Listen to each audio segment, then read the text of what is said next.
Hey guys, welcome to the Strength Solutions Podcast. You can find us on Apple and Spotify. You can rate and review us. Check us out also on YouTube. See this video right here? There's like a subscribe button somewhere. Hit the subscribe and then hit the like. Good old thumbs up. Then, if you're looking for a website, it's strengthsolutionspodcast.com. Email strengthsolutionspodcast@gmail.com. Social media, Facebook, TikTok, and Instagram, Strength Solutions Podcast. I'm Strength Solutions Edwin. I'm Strength Solutions Nathaniel. Okay, dude. I want to talk today about why Western medicine is the best. Whoa, you're fitness people and you believe in Western medicine? You got a controversial opinion. Ooh. Okay, it's actually not the best, right? But people bash Western medicine all the time. True. And I really want to put the good part of Western medicine. I think too many times we say things are good, things are bad, and it really comes down to what am I using it for? Yeah, situationally. So previously I've had clients, older gentlemen, diagnosed with Parkinson's, but they also had what's called NPH, normal pressure hypocephalus. Okay. And in this disease, it's too much spinal fluid near the brainstem.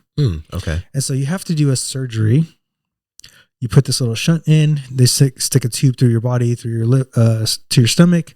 That way you could get rid of extra spinal fluid that's building up in your brainstem area. Interesting. And because of this surgery, they're able to walk so much better. Wow. So much more clearly. Okay. And I've seen it twice so far, maybe a third time coming up.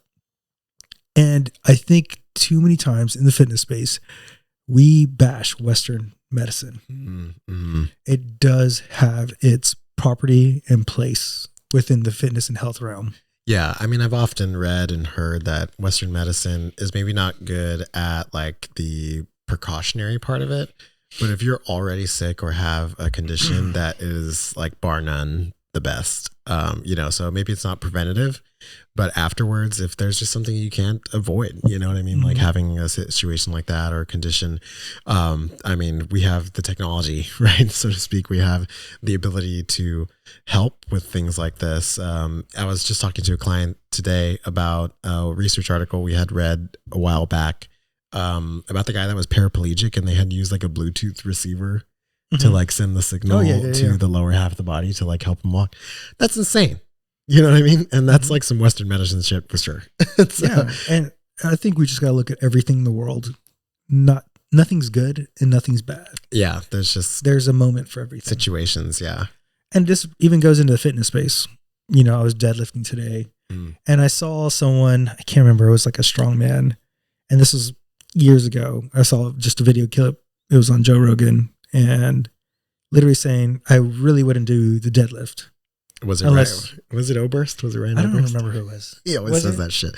Well, he recently said that, I think, again in a video where he was talking about how like the normal person shouldn't deadlift and that he thinks that the risk to reward is just not worth it, and unless you're trying to do competition, etc., stuff like that. And so, but people kind of bashing on him a little bit because he's like notorious for not being good at deadlifting. So they're like, that'll do. Which is funny though, because I had one of my clients just yesterday. He's like over 80 years old. We deadlifted 75 pounds with the bar. We're starting working on it and stuff like that. And if there's any exercise I want him to be doing, it would probably be a deadlift. It's about the reason he talked about risk versus reward. It's when you're going super, super heavy. Right. And the risk gets really detrimental. Exactly. If you mess up like 1 centimeter one way. And I think it's funny too, because I feel like when you say, hey, do you squat? People immediately think like super heavy weight. Right. It's always way too much. Like I had a client ask me the other day, she was like, how much do you squat? And I was like, the most I've ever squatted is XYZ. And she was like, oh, is that like, she was like, is that dangerous? And I was like, well, for me, anything over 20 pounds is not that dangerous. I was like, well, for me, no. Right. Like I've been training for a long time. This is something that I'm prepared for, right? Now, if I were to have you go under the same bar, is that dangerous? Yes, of course, right? Collapse. Yeah, just crumble. Yeah, and it's like you have to just think about it in context. And just saying that, do you deadlift doesn't mean you go in fucking balls to the wall, trying to rip some weight off the ground. So, I mean, let's talk about deadlift. I've done in the past over 400 easily. There you go. Right? I started about 6 weeks ago. I literally did the bar 135. Yeah. Because my body did not feel right. The week after I did 185. There you go. Started feeling better. The week after that, I've gone up to 225. Then I did 255. Then 265. Then 275. Right. Today I did 305. Let's go, bro. Good job. And felt really good. But I'm not going to go to 315 till I feel like my body's ready. Right. And it's learning how to manipulate those variables. And it's crazy because I've told clients in the past, oh, my goal is to reach 400 by the time I'm 40 again. And they're like, you're not going to hurt your back? And I'm like, no, I'm going to do it smart. I've done this for years. Right. I'm not going to like just to push. Even though I knew I could go over 305 today, I didn't do it. Right. The same thing for me. I was lifting pretty heavily for a while. I pulled, I think 360 and I was like, I thought you were going to say I pulled my back. I was like, well, way to go. That just serves purpose the whole point. Yeah, you just fucked up our whole point. No, but I went to 360 and I was like, you know what? I picked it up. It didn't feel as good as I would have liked it to. So I'm going to kind of work my way back, right? So I'm kind of working my way up again and I'm changing my percentages and moving, you know what I mean? Like the way that you said, working your way up. Right. Now, if I said, hey, I want to deadlift 400 pounds, I put 400 pounds on a bar and I try and deadlift that every day. That's not what we're talking about, right? Yeah. That doesn't work. And so there has to be some sort of progression up to it. And that's where it becomes whether it's safe or not. Yeah. There's a concept of progressive overload. Like, I think people forget. So today I did 305, right? I haven't done 305 in a while. It's not just progressing overload your muscle. People forget it's progressive overload on your central nervous system. Oh, yeah. So if my body hasn't done 305 in forever, well, it doesn't know how to respond when it has 305 pounds in their hand. Exactly. And so you got to do your central nervous system. That's why I stopped at 305. The other week I did 295. I was like, well, I'll just go up 10 more pounds. Now, I will say at 305, I was like, okay, maybe this process needs to slow down a little bit. Yeah, maybe go a little bit slower. Maybe I need to work a little bit more technique again and then go back up the realm, just like you were talking about earlier. Just people make it too complex. Yeah, and I think they're just like, they don't understand. Yeah. Yeah, and then it makes me think of all the things that I appreciate through training that I've learned. And one of the things that I've learned is taking your time. And then another thing I like about training that has grown me as an individual because you deal with so many unique people, is to see life in different perspectives and different experiences, which I don't think most people get. And that's why when you talk to them, they think through their lens and what they believe is right versus here's these options. Yeah. What direction do you need to go for yourself as an individual versus this is the only right thing. This is the only column. Yeah. Or trying to like manipulate it into just being what you want it to be. Right. Yeah. So we were talking earlier about an example and that was a pretty good transition into it. So I'll try and say this with as much like vagueness as possible. But I was told a story the other day about someone who was having some issues and going to the doctor, and they had gone to the doctor once or twice, I think that they said, and the doctor was like, hey, I think something that could help your problem would probably be going to the gym and getting some exercise. It was sort of musculoskeletal related, right? So this person kind of contemplated it and was like, they didn't like that answer. They were like, no, I don't like that. I think it's one of those things where I feel like they just wanted to be told something is wrong with me, and you need to, I don't know, have surgery or something like that, And then so they kind of stopped. The issue persisted. They went back to the doctor. The doctor said the same thing again. I think exercise is probably your answer. Maybe you should go to the gym, start working on some lower body stuff, things like that. So their answer to that was that they were just going to switch doctors. Yeah, I know what you mean. Yeah. And they were like, no, that like, it was not the answer they wanted. So they're going to go find someone that's going to give them the answer they want. Okay. Right. And, talking about like perspectives and things like that. Maybe this person had seen it through a different perspective, right? And been like, oh, maybe that is an answer. Maybe I should just try it. Or maybe I should go to physical therapy and see if that helps me, right? But like I said, trying to kind of manipulate that situation into being what they want it to be, right? Because I'm sure some doctor somewhere will be like, yeah, you need surgery. Or you need just pain medication. Yeah, or yeah, you have like a neurological issue or something. You know what I mean? Where it's just like, you don't want to try. spending maybe $10 a month to see if that's going to help. I don't know.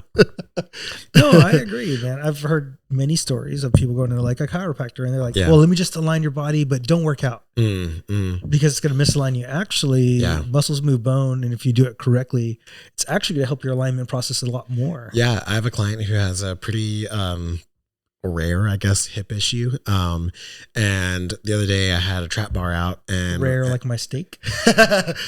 Pretty rare, bro. Pretty rare. That's what I like. I can at least say it's something I've never heard about. And I don't know if I should say it, but it's a condition. Yeah. It's a condition I've never heard of, but I was like, after I was told about it, I was like, okay, I understand what's happening. And so the other day I had a trap bar out and I was like, hey, so, I thought that doing a trap bar deadlift would help with our issue a little bit. It kind of relates to the hips and things like that and growing strength around the problem area. Right. And I could tell that he was like kind of hesitant. He was kind of like, and I was like, what's wrong? And I was like, you're nervous about it? Like, have you just never done it before? And he was like, the one thing my doctor told me never to do was to deadlift. And I was like, really? Yeah. And I was like, that's crazy. And I was like, well, like, do you mind trying, And luckily he was like, yeah, like, let's give it a shot. If it hurts, I'll stop or whatever. So we did it. Totally fine. Now it's part of our routine. No issues. If anything, he's probably feeling better. And so it's just one of those things where I'm like talking about the benefits of being a trainer, right? How we can kind of just be like, well, thinking about it this way and knowing the body and stuff like that, I think that this is maybe a safe thing that we can do. I can understand again, because I bet the doctor was thinking sort of how we were talking about earlier. Hey, don't ever deadlift 305 pounds. You know what I mean? And it's like, yeah, I'm not going to have you do that. I'm going to have us start with 65 or 70, right? And we'll build our way up to some point that feels like it's comfortable, right? Or something that's going to help us. We maybe never will get to 225, right? Maybe that's not a goal that he needs. But it's a benefit of being a trainer, right? And being able to kind of work around those situations. Yeah. And I think being a really good trainer is different than just being a trainer too, because you're seeing all these things, even from a nutritional end. I mean, I have a client who literally is doing really well and is shocked that we're making small changes. At the same time, has a friend who's working out 5 times a week, does really work well during the week because they're with a different trainer who has the old school mentality, just follow this meal plan, and then they binge on the weekend and destroy everything that they did. Because habits are part of everything. Right? Because as a trainer, you learn what I did before. Meal planning, it works to a certain extent, but if you don't teach with coaching behind it, or give people grace, there's going to be complete failure at the end of the day, over and over and over again, dude. And they're going to blame exercise as the problem, and it's not because of me, but it's because this trainer or this exercise routine just doesn't work. Right. It's not the routine. It's not anything it's just, they didn't teach you how to create habits for yourself. Keyword, for yourself, because everybody needs different habits. Everybody needs different goals. Everybody needs different empathy levels. Yeah. And grace. Like, to your point, I mean, sometimes I don't even bring up nutrition or things like that months, like sometimes I'm just like, we're just going to work out. I'm just going to practice on you getting here 2 times a week, and just doing that, and I always find that no matter what, it kind of naturally starts to happen. The client will kind of bring it up like, hey, what do I start doing about my diet now? Or things like that. And then I go, okay, now they're ready, right? Because they're approaching me with the issue. They're approaching me with wanting to know what to do, as opposed to the opposite, where I come in and I say, you're going to start doing this, you're going to start doing that. Which I think, I mean, I would say probably a large percent of trainers do that, right? Because that's just kind of what you're taught, right? You go in there and you fix the fucking problem, right? You go in there and you snap typical man. You snap them into shape, right? I just want you to listen. Always finding a solution. Always got to yeah.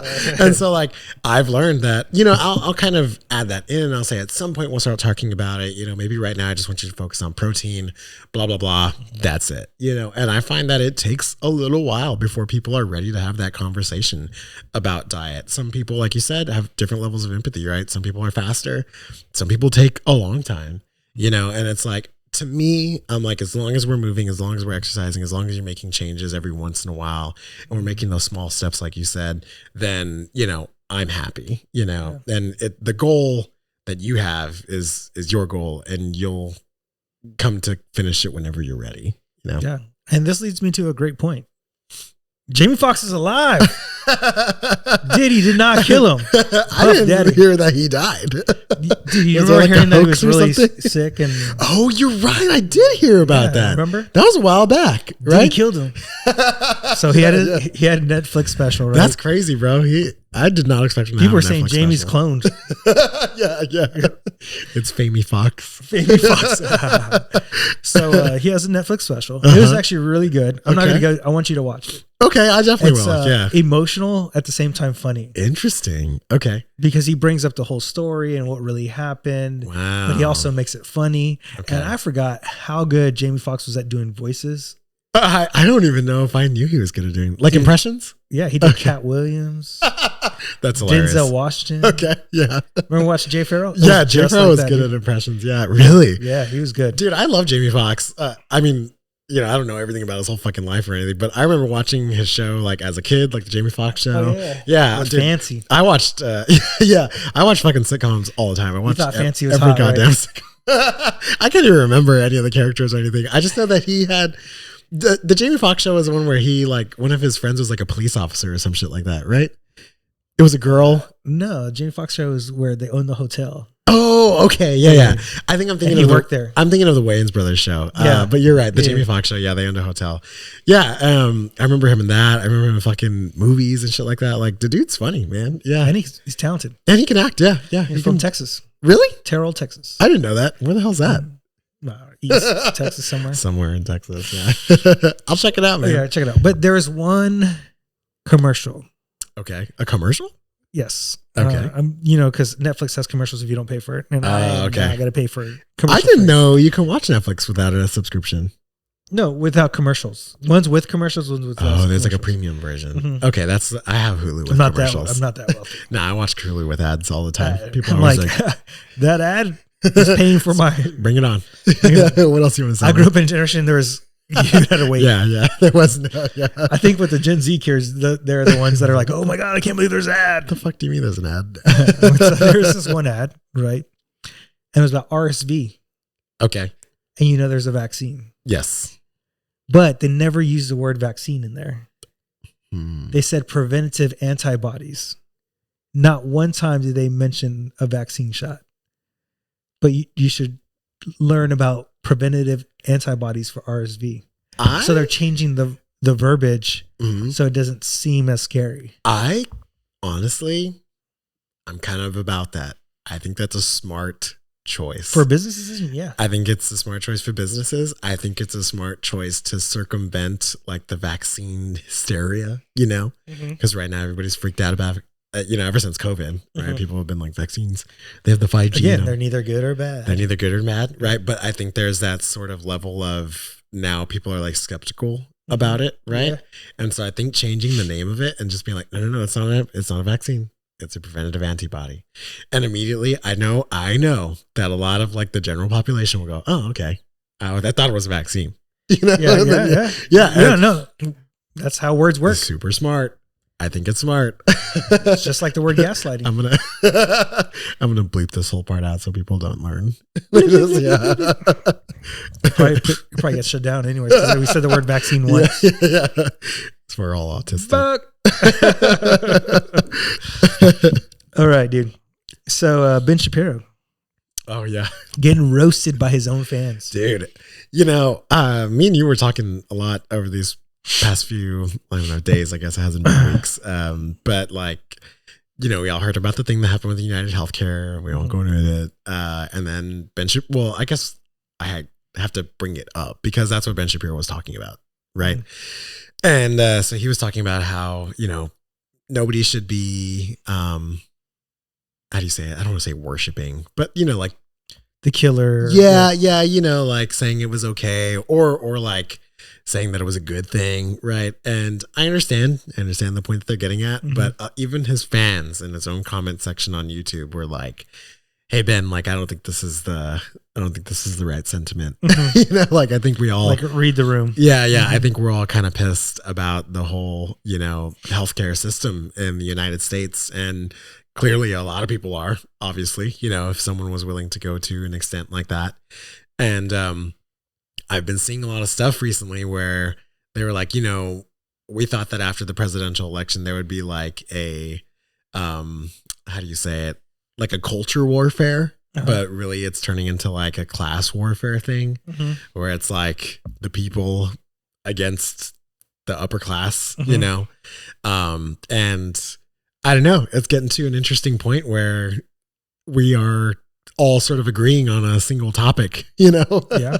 And I think that this will have a resounding effect over time. We'll see. People have short spans with TikTok. Yeah, because I mean, and a lot of people were saying that too. They were like, look, this is going to be forgotten about in, 6 months and we're not going to be talking about it anymore, which is a reality, because I mean, talk about Ukraine, right? How big of a deal was that for months? Everybody was freaking out and hanging flags outside their doors. And, it was like the biggest. Put the symbol on the. Yeah, it was like the biggest social topic. And then it kind of just disappeared.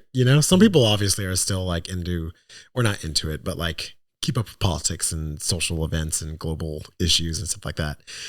But I sometimes think, I don't know, I'm going to say it anyway. I sometimes think that people do this in like a sense to like virtue signal. Yeah. Like I think some people are like, oh, I'm all about this one global issue. And then when the next quote unquote cool global issue comes around, then they're all about that one next. And it's almost like sort of trendy. And I think it's fucked up, right? Because these are like serious issues that are actually happening. No, I agree. But I do think that sometimes people get a little, they want to be part of the crowd, social justice-y, and it's like, I don't think that you're actually about this. I don't think you're actually informed. And I'm saying this as a person that I will admit is not actually informed. And that's why I don't really talk about stuff, and that's why we don't really talk about things unless it's like something we're totally informed about. Like right? we could have kept on talking about what happened that last week or so. Yeah. Yeah. We're waiting for more data. I don't really know, Yeah. And so I don't want to go. The guy's name's Luigi. Yeah. You gotta do this part. Canceled right there, bro. Canceled. And so I don't know. Let's just lead out of this and we'll talk about, the guy who came up with the term alpha, who watched Wolves.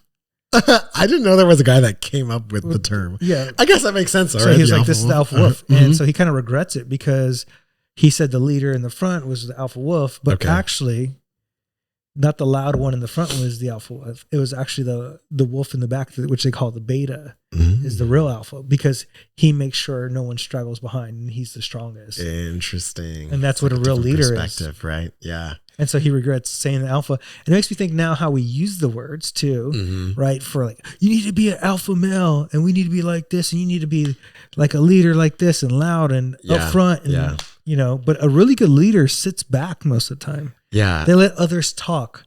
Then they could come up with a decision better. It's like Mandela and all that, right? I'm trying to find that post that I sent you the other day. It was like a meme and it was about being alpha. Oh, here it is. I'm going to read it. I'm all looking at your phone. I was like, what? If I send it to you, it's on the left. No. Yeah. So this is like a meme, right? And it's like this kid, or it's from a television show, but it's like this kid talking to his dad. And he says, hey, Dad, how do I become alpha like you? And then the dad's like, all the alpha, beta, sigma, stuff is just like, it's essentially like astrology for incels, right?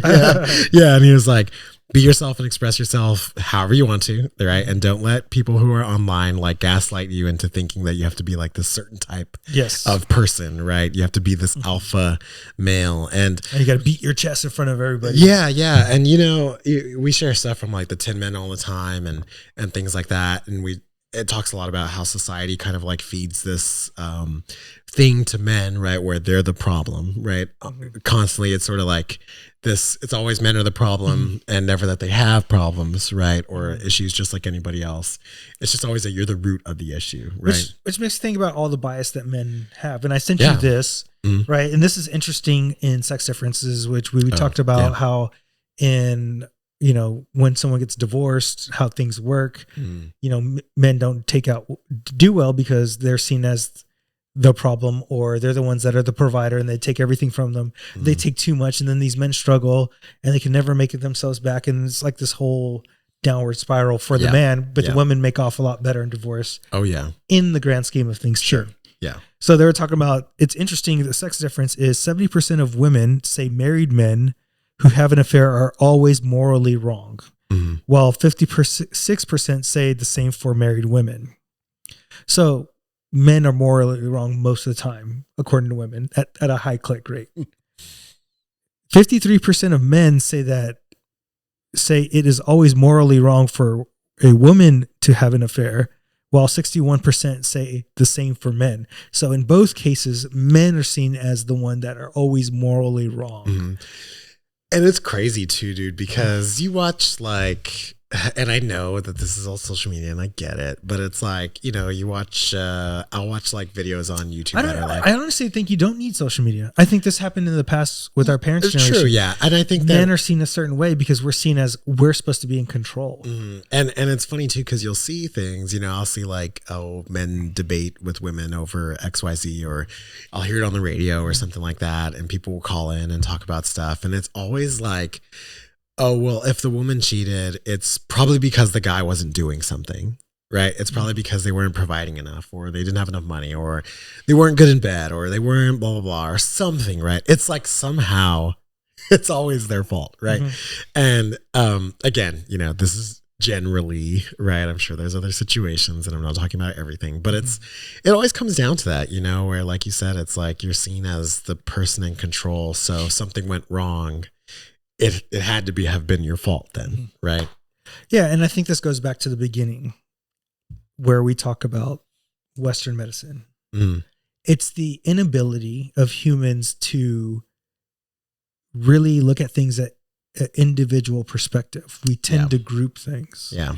Whether it's race, ethnicity, religion, workout people versus non-workout people. We have a problem as people. Versus, I need to just look at Nathaniel. What is his individual situation?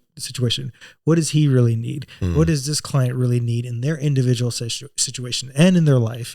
How can I implement that? Continue going that. And we need to bring our communities back to smaller communities. Yeah. And I think about the podcast now. I remember I wanted this big concept. I wouldn't mind if it was just big in San Antonio. Yeah. Because it's my community I'm going to affect. Now, if it reached nationally, it would be whatever, right? But it's about the small community. I think we need to go back into these small pockets to affect people right in front of us versus looking at this grand scheme of things. Yeah. Overall, I think that's a big part of it is our innate ability to look at individualism. It's crazy because we say we're all individuals, but we don't act like it. This guy's a dirty boy. That's the group I'm in.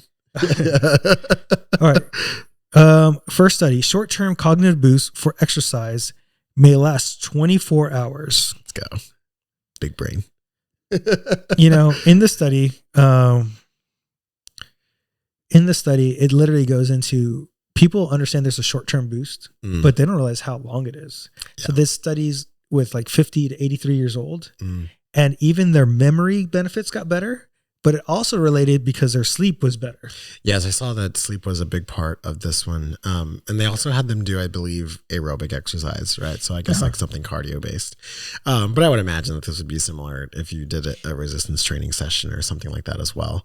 But yeah, it was interesting to see how important the sleep aspect of it was. And I think they said somewhere between 6 or more hours of sleep, right? Again, depending on the individual, I'm sure. Changes, And you're saying strength training would do the same thing. I wonder if someone who strength trains regularly, if they do the HIIT cardio session, their benefit is much greater than doing another strength training one. Vice versa, if someone was doing cardio and they were to strength train, would they get more of a memory boost or cognitive boost because they're doing something that their brain is not used to doing? Yeah, that makes sense. I mean, I would imagine they would. At the very least, they would. Or, better, right? I was... That's right, you're sitting next to a genius. I'm going to say this because the other day I was talking to my daughter. And, whoa. When did she come up? Yeah. What do you mean you talk to your kids? It's weird. You're a man. Yeah. We just sit in the room. I just watch TV and drink a beer. Alpha male. Come on, bro. I was talking to my daughter and she was saying something. It was before bed and she was like, man, what did she say? Oh, she was like, can you be my teacher? And I was like, no. I was like, I can't. And she was like, man, I wish you could because we haven't gotten recess. And I was like, what? And she was like, yeah, which is I don't know, slightly understandable because I know that her class is like behind. So that maybe they're using the extra time to, add in more of the educational aspect or whatever. She was like, yeah, we haven't gotten recess in like 2 or 3 weeks. And I was like, dude, I wish you would have told me, like, you need to be moving. Like, you need to be doing something. Cause then you come home and we just like drive home and then you do homework for 2 hours. Then you go to ridiculous. bed. Yeah. And I was like, I wish you would have told me something so that we can go out when you get home and like, I don't know, run around in the yard for 30 minutes or something. Cause what the fuck? Is she a dog or are you going to give her a chew toy or something? I'd probably be better than her sitting around. Yeah. And I just thought it was funny because she was like, oh, she probably asked me because she knows that I like work out and that I would have like cared about that type of thing, which is kind of nice. But I was like, I wonder if they did just leave the recess part in or, maybe even make it a bigger portion of it or something, or have them move around in class before the next assignment or something. Right? Yeah. And I'm like, why? It's insane to me, as I guess, like we talked about, like being the benefit of a trainer, right? Like, I'm like, why would you take away probably the best part of like helping them continue to learn? I was like, these people clearly don't understand. It's crazy. There was a teacher that I had she'd be doing a lesson. She could feel the kids getting restless. And she'd be like, oh, let's just do some jumping jacks and some push-ups and stuff like that. And the kids calm right down. Oh, yeah. Feel better. They did better at schoolwork. And I bet they find it like fun. You know what I mean? And it's, dude, it really like, I was like, that kind of pisses me off. But whatever. Email sent. Yeah. What do you mean there's no recess? Yeah, that's insane, dude. Sucks. Second survey. Second research article is researchers have discovered a mechanism in our cells that essential to energy production in muscles. The discovery may lead to new treatment for disorders affecting muscles like diabetes, cancer, and cardiovascular disease. So they didn't name the protein on here. Yeah, they didn't. I kept trying to look through and see if I could find it. But there's a protein that they haven't discovered that they just found that helps with the energy mechanism of muscle and muscle repairing and literally the ability to keep and retain muscle. Yeah. I thought it was interesting because I think one of the things that they were using the study for was that they wanted to like, I guess, package that somehow into a medication, right? And again, my mind first already was like, oh my God, we're doing this again. Like we're trying to just like, put exercise into a pill. But they had a good point because they were like for populations that can't exercise. But that's not how it's going to be used. I know it's not, right? It's the same thing for like the medications we have now. We're already seeing it, right? Like where it's like, oh, we made this excellent diabetes medication, but let's just give it to people to lose weight, and it's, I feel like it'll probably end up being the same thing. But I mean, if it can help populations that can't exercise. Bro, I'm taking it to get jacked. Maybe people who are, like bed bound, or they are paraplegic and they can't really exercise as much, or I don't know, maybe they are severely injured, right? And they could recover better, but they can't because they literally can't exercise yet. I thought that was really smart. And I think that would be a good way to use this knowledge. Yeah. It's pretty cool. We'll see, right? We'll see. Yeah. Let's get into our fitness questions. The first one is, should I use lifting straps if I'm stuck at a weight for my deadlift? Oh, interesting. I had this conversation recently. Oh, did you? Okay, I want to hear. I told him, look, you could develop your forearm strength a different way. And your glutes and hamstrings and core are strong enough.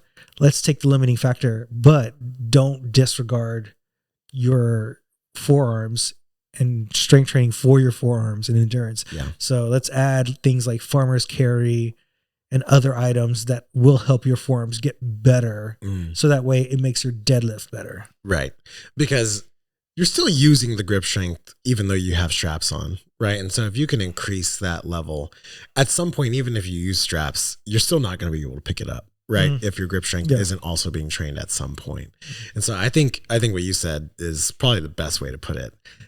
It made me think a lot about when we were working out with Austin and how they were just like, if you can't do it, like put a fucking belt on, and if you can't do it, get the straps, and it was like, just a fucking work, like get the weight up and do the things. But I think that you're right. It doesn't mean though that they're neglecting it, right? Because they're still doing farmers carries, right? Yeah. They're still doing shit that's going to work that stuff. But it's like, hey, if I'm trying to move my deadlift and I'm trying to get it up, then move the deadlift and get it up, right? And so, yeah, I think you'd hit the nail on the head, man. Right there. That's good. All right. Question number 2. I struggle with gaining weight after I lose weight. What are things I can do to keep it off? Okay, I see. So you cut and then it always just comes back. I see. I think this is probably more of a habit change. Yeah. Than the ability to lose weight. Yeah. And I think that's what happens to most people. Yeah. It's funny too. Everybody wants to be like, there's just something wrong, right? Like I just can't keep it off. Also, it could be the way you're attacking your workouts. Maybe you're doing more cardio based versus actually strength training and building muscle to keep the metabolism roaring and high. Yeah. Building muscle. So that way your basal metabolic rate doesn't drop. It's so sad, man, because, I was being told a story again the other day about people that this person knows that work out, and they go to the gym and they do an hour of cardio before they start their resistance training. It's crazy with all the good videos and stuff like that. People still do it, dude. Yeah. I think it's like this thing that's so ingrained that when you tell someone the opposite, they're just like, no, I'm going to keep doing it. Yeah. And it's like, and you'll tell them like, oh, why do you do it for so long? And they're like, well, I'm trying to lose weight. And you're kind of just like, And they're like, it worked in the past. Oh, well, God. Then- yeah. And the thing is too, like you said, that is the most like on point thing that you can say is that like, as you're doing that, you're slowly decreasing your metabolism. You're making yourself more efficient, right? And you're slowly decreasing your metabolism. So by the time that you're trying to lose weight or you've cut so much and you can't eat any less, well, your metabolism's like adapted, and it's super low now. And you went and gone and fucked yourself on your whole goal. And so I think that, like you said, it's probably habit based. It's probably how you're training, right? It's probably what you're doing that's causing the issue. And there's not really anything, quote unquote, wrong with you that, I just can't keep it off. Question number 3, does cardio really cause you to lose your gains? At one point, I feared losing gains because of cardio. Yeah. I remember being super young and I had this friend who would like run a lot of the time. Like he was just like super hyperactive and he just loved running. And I remember somebody else told him like, be careful, man, you're going to lose all your gains. And I remember that stuck with me for the longest time. I was like, what? Like if you run, it makes your muscle go away? Like it's wild.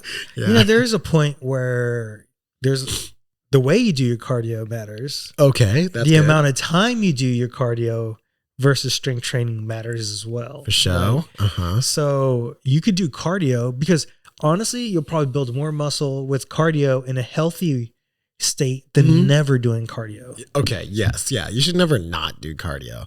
Now, I think if you're trying to make gains, but you still want to do cardio, like you said, you should be doing more of the anaerobic type of training, right? Like the assault bike, pushing the sled around, battle ropes, HIIT training, right? Those small, fast, powerful types of cardio movements.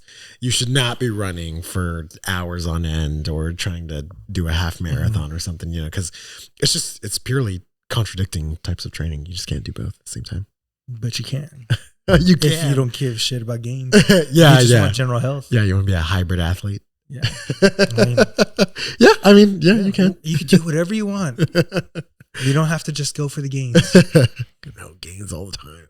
Gains. Question number 4. How do I enjoy my holiday workout all day and not gain weight? Can't. You're fucked. I told one of my clients literally, look, it's not about just restricting yourself. It's about picking moments in which you want to indulge. Because at the end of the day, instead of saying I need to lose weight, just say if I maintain my weight, I win the holiday. Yeah. And then you're going to win the holiday and then you're going to be ready on January. I'm not going to say 1st because nobody's ever ready on January 1st. January MLK. 13th. You'll be ready for your new process. And it actually could be a benefit because your metabolism goes up because you're used to eating that much. And then when you go to lose weight, you don't have to drop as many calories as you would if you were going into it with a higher. It's the opposite of what we talked about earlier, right? Yeah. I had a client ask me today, she was like, what do I do whenever I have like, lunch get-togethers with friends and stuff like that? Like, what do I do before then? If I wake up in the morning and then I come here and work out and afterwards I go to lunch, like, how do I set my day up? And I was like, maybe instead of having a full breakfast like you normally do, you just have your protein shake in the morning, maybe a cup of Greek yogurt or something. You come and you work out and then you save your calories, right? You pick that moment. Like you said, I'm picking my time. I know I'm going to have lunch today. I know I'm going to go to a restaurant. I know I'm going to eat my favorite food or whatever. So save your calories, you know, and you're not being restrictive, right? Because you still get to go and you still get to have that fun, but it just means saving your calories from another part of the day and just understanding that that's kind of how you manipulate the situation. Yeah. Killed it. All right, guys, if you like what we're doing, we're on Apple and Spotify. You can rate and view us. Check us out on YouTube. Hit that subscribe, like button. Our website is strengthsolutionspodcast.com. Email strengthsolutionspodcast@gmail.com. Social media, Facebook, TikTok, and Instagram is Strength Solutions Podcast. I'm Strength Solutions Edwin. I'm Strength Solutions Nathaniel. Until next time, guys, what? Peace out. See ya.